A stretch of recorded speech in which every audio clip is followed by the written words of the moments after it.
"We want this one, Papa," the twins insisted as the town whispered that the widow was too large to love. "You're not staying here." Eleanor Hayes stood in her parents' kitchen, clutching a worn carpet bag as her father's words cut through her like a knife. "Papa, please," she whispered, "I can work, I can help with." "Help?" Her mother's voice was sharp as broken glass.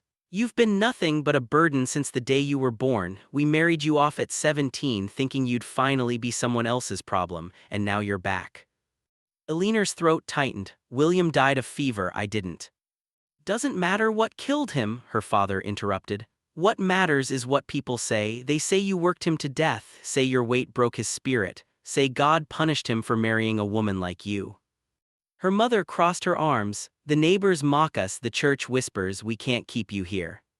She shoved a train ticket into Eleanor's shaking hands. "There's a wagon of mail-order brides leaving for Clearwater territory. You're going with them." "But I'm not a bride," Eleanor said, her voice barely audible. "No one wants." "Then you'll find work," her mother snapped. "A kitchen, a boarding house, anything, but you are not staying here." Her father grabbed her arm and pulled her toward the door. "Train leaves in an hour, don't come back." The door slammed behind her. Eleanor stood alone in the cold dawn, tears streaming down her face. She'd been cast out again. At the train station, 3 young women in bright dresses stood giggling near the platform. The mail-order brides, pretty, hopeful, excited. They looked at Eleanor and whispered, "Who's that? She doesn't look like a bride. Maybe she's going as livestock." Laughter erupted. Eleanor clutched her bag tighter, eyes fixed on the ground. The station master called out, "All brides boarding for Clearwater territory." Eleanor stepped toward the train. A man's voice rang out from the crowd, "Hold on, who let asterisk her on? She'll sink the whole train." More laughter. Eleanor's face burned, but she climbed aboard and found a seat in the back corner, away from the other women. As the train pulled away, she stared out the window at the town she'd never see again. She was 23 years old, a widow, unwanted, and completely alone. Hours later, the train pulled into Clearwater Station.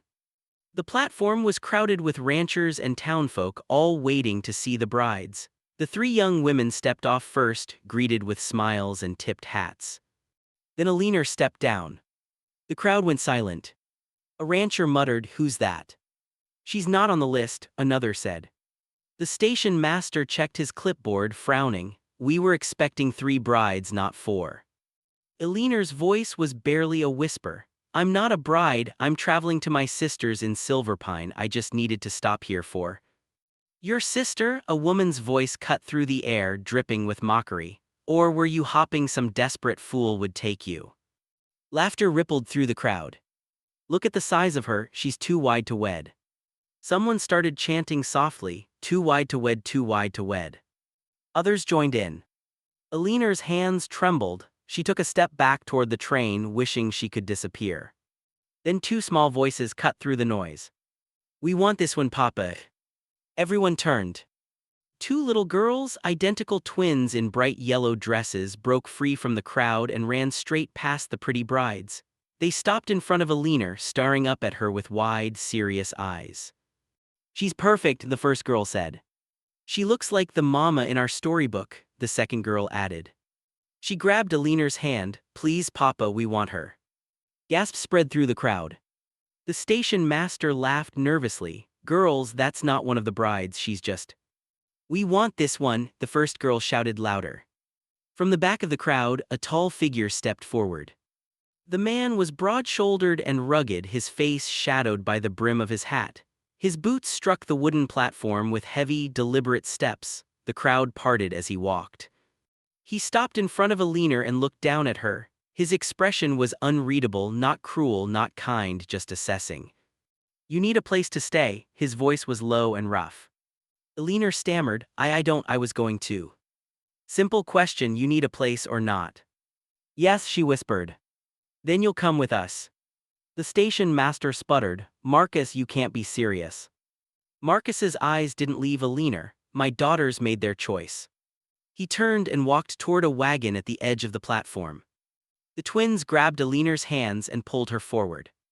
Behind them, the crowd erupted in whispers. He's taking asterisk her. Those girls have lost their minds.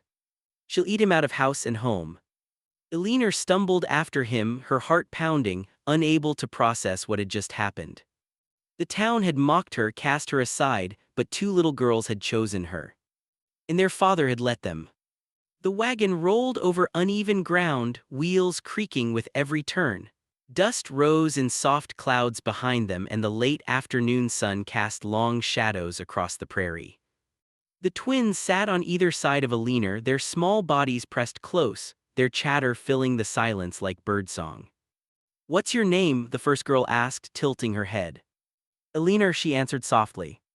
"I'm Emma," the girl said, beaming, "and that's Grace, we're twins." "I can see that," Eleanor said, a faint smile tugging at her lips. Grace leaned closer, her voice dropping to a whisper. "Do you like horses?" I suppose I do." "Good," Emma said, nodding seriously. "Because Papa has lots of horses and cows and chickens, and sometimes the chickens are mean, but Papa says they're just protecting their eggs." Eleanor glanced toward the front of the wagon. Marcus sat with his back straight, reins loose in his hands, eyes fixed on the road ahead. He hadn't said a word since they left the station. His silence was heavy, not cruel, but impenetrable, like a wall she couldn't see over. Grace tugged on Eleanor's sleeve. "Can you braid hair?" "I can," Eleanor said. "Mama used to braid our hair," Emma said quietly, "but she's gone now." Eleanor's chest tightened. "I'm sorry." Grace looked up at her with wide, innocent eyes. "It's okay, Papa says she's with the angels, but we miss her." "I'm sure you do," Eleanor whispered. The wagon hit a rut, jostling them all. Eleanor grabbed the side to steady herself. Marcus's voice cut through the air for the first time since they'd left. "Hold on back there." His tone was flat, matter-of-fact, not unkind but not warm either. Eleanor swallowed and nodded, even though he couldn't see her. The ranch came into view as the sun dipped low on the horizon, painting the sky in shades of orange and pink. It was larger than Eleanor had expected, a sturdy house with a wide porch, a barn that leaned slightly to one side, fences that stretched far into the distance, some sagging, some broken. Laundry hung limp on a line, half-dried and forgotten. The vegetable garden was overrun with weeds.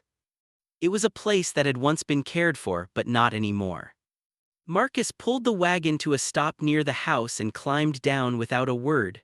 The twins scrambled out after him, pulling Eleanor along. He walked to the porch, opened the door, and stepped inside. Eleanor hesitated on the threshold, unsure.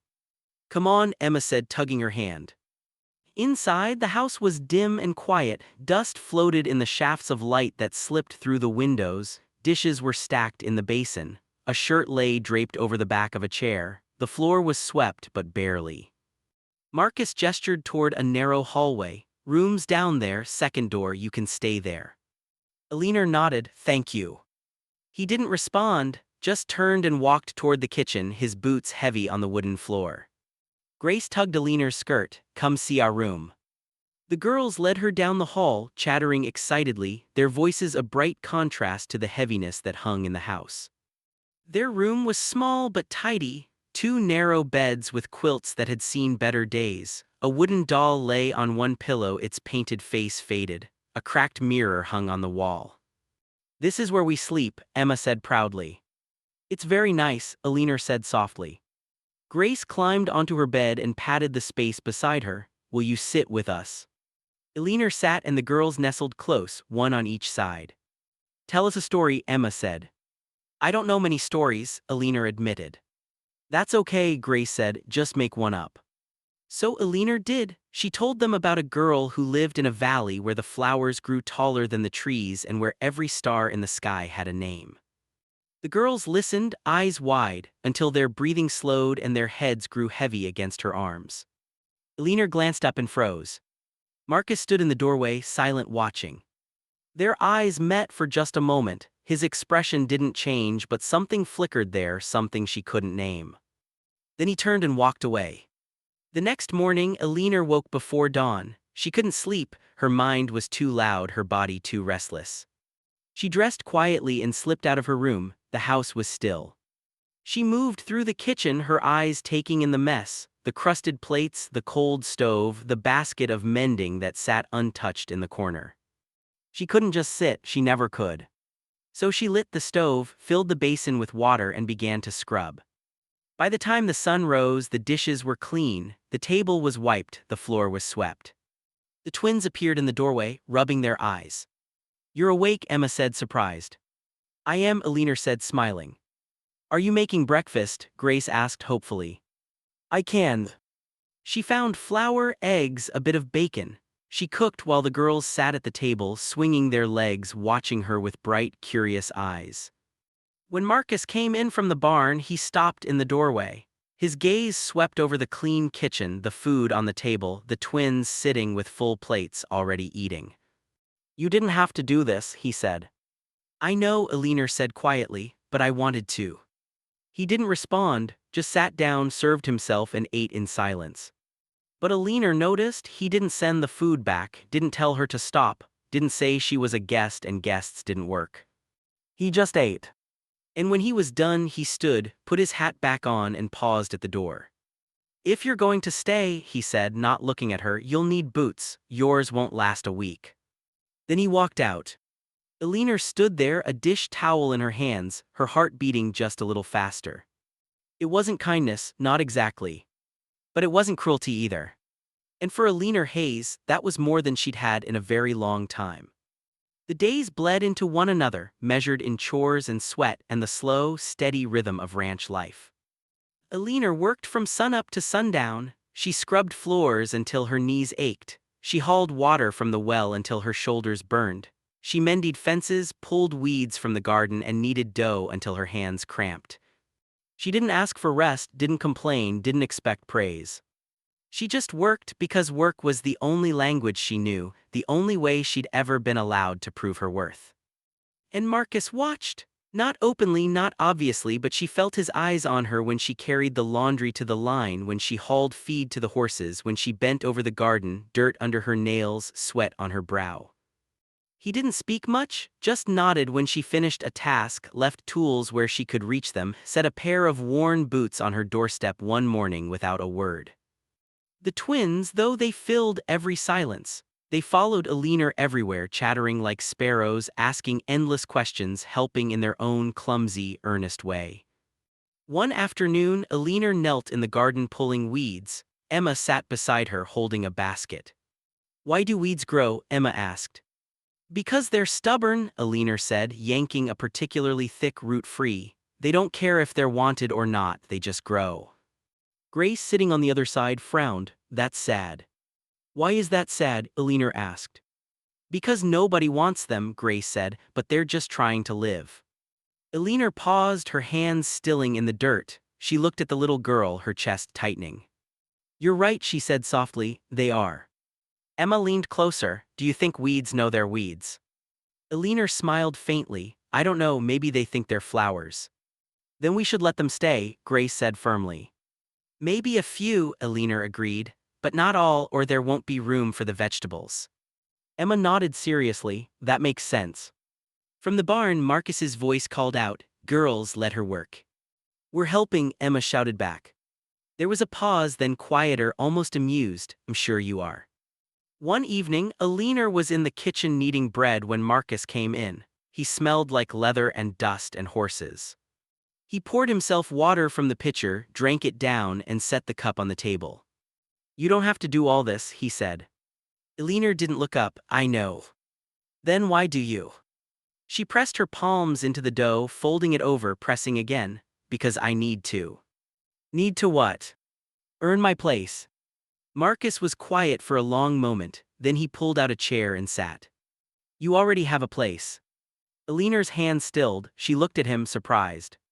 His expression was unreadable as always, but his eyes, they weren't cold, they were steady, certain. "You don't owe me anything," he said. "You're not a servant here." "Then what am I?" she asked quietly. He didn't answer right away, just looked at her, his jaw working as though the words were stuck somewhere deep. "You're someone my daughters chose," he said finally, "and they don't choose wrong." Eleanor's throat tightened. She turned back to the dough, blinking fast. "Thank you," she whispered. Marcus stood, his chair scraping against the floor. He walked to the door, then paused. "My wife," he said, his voice low. "She died 2 years ago, fever took her fast, I couldn't save her." Eleanor's breath caught. "The girls don't remember much," he continued. "Just pieces, her voice, her smell, the way she braided their hair." He looked at Eleanor, and for the first time she saw the crack in his armor. "They haven't smiled like this since she died," he said, "not until you came." Eleanor's eyes burned. "I'm not trying to replace her." "I know," Marcus said, "but you're giving them something I couldn't, and for that I'm grateful." He turned and walked out before she could respond. Eleanor stood there, her hands covered in flour, her heart pounding. And for the first time since William died, she didn't feel like a burden. She felt like she mattered. A week later, the sky turned dark. Marcus stood on the porch, eyes fixed on the horizon. The wind picked up, carrying the smell of rain and something heavier, something dangerous. "Storm's coming," he said. Eleanor stepped beside him, wiping her hands on her apron. "A bad one." "Could be." The twins ran out onto the porch, excited. "Can we watch the lightning, Papa?" "No," Marcus said firmly. "You'll stay inside, both of you, inside now." His tone left no room for argument. The girls obeyed reluctantly, trailing back into the house. Marcus looked at Eleanor. "You should stay in too." "What about the cattle?" she asked. "I'll handle it." "You can't do it alone." His jaw tightened. "I've done it before." "Not tonight," Eleanor said, her voice steady. "Tonight you have help." He stared at her, something shifting in his eyes, then he nodded once. "Get a coat, it's going to get rough." The storm hit like a fist. Rain poured down in sheets, cold and relentless. The wind howled, tearing at clothes and hair and breath. Marcus and Eleanor ran toward the pasture where the cattle were already panicking, eyes rolling white, hooves pounding the mud. "They'll stampede if we don't calm them," Marcus shouted over the wind. Eleanor didn't hesitate. She ran toward the nearest cow, arms wide, voice low and steady. "Easy, easy now, you're all right." The cow huffed, shifted, but didn't bolt.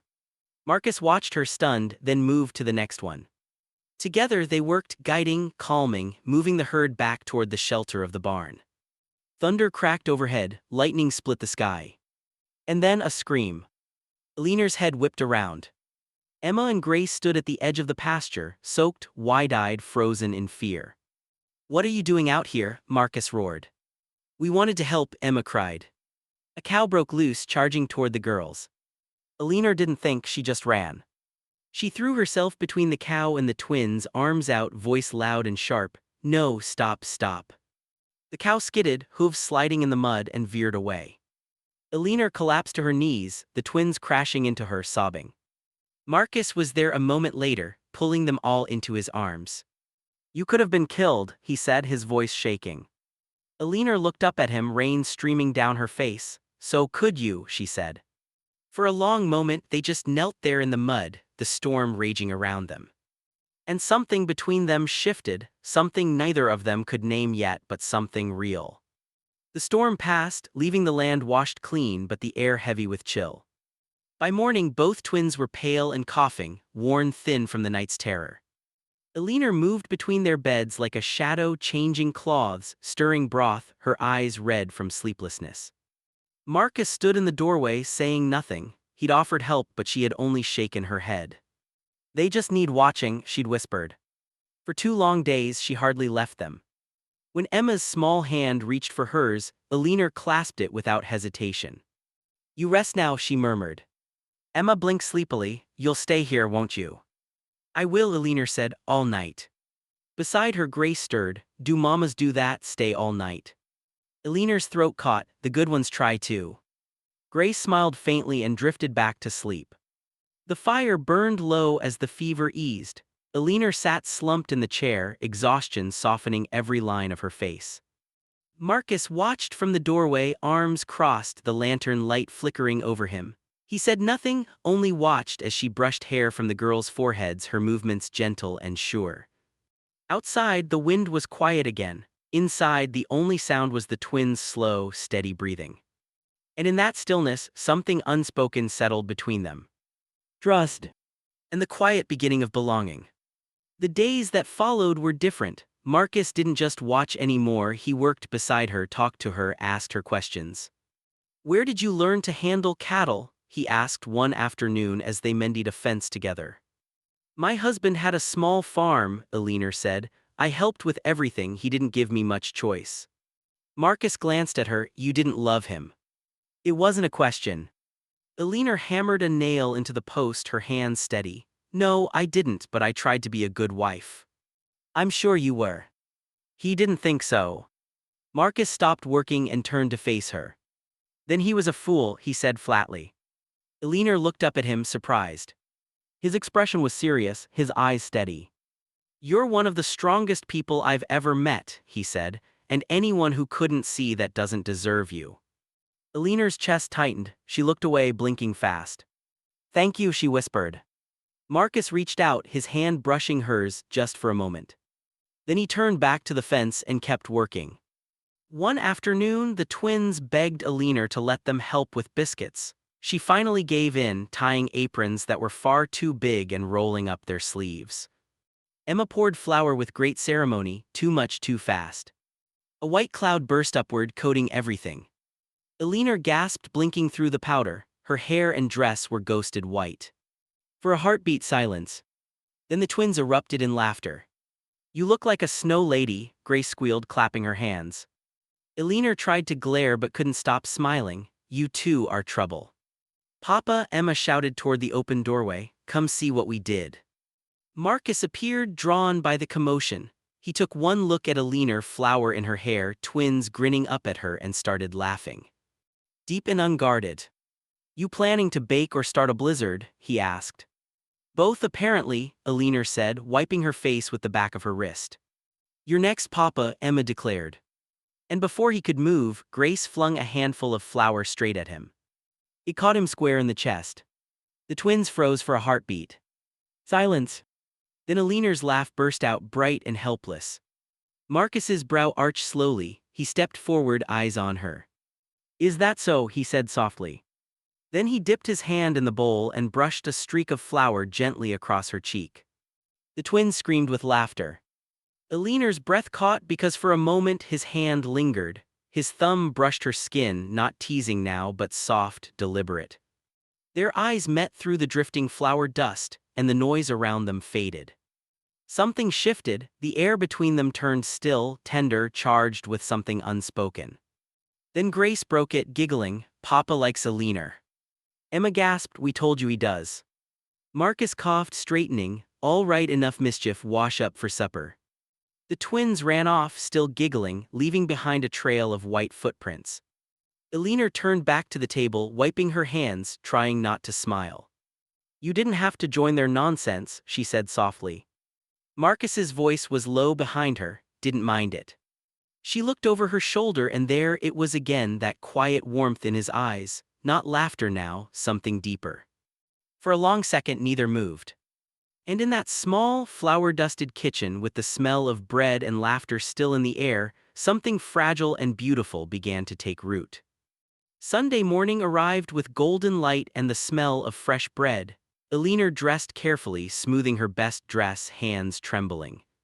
Marcus had asked her to come to church with him and the girls, not ordered, asked. And she'd said yes. The twins were bright-eyed, their hair freshly braided, dresses clean. You look pretty, Eleanor, Emma said.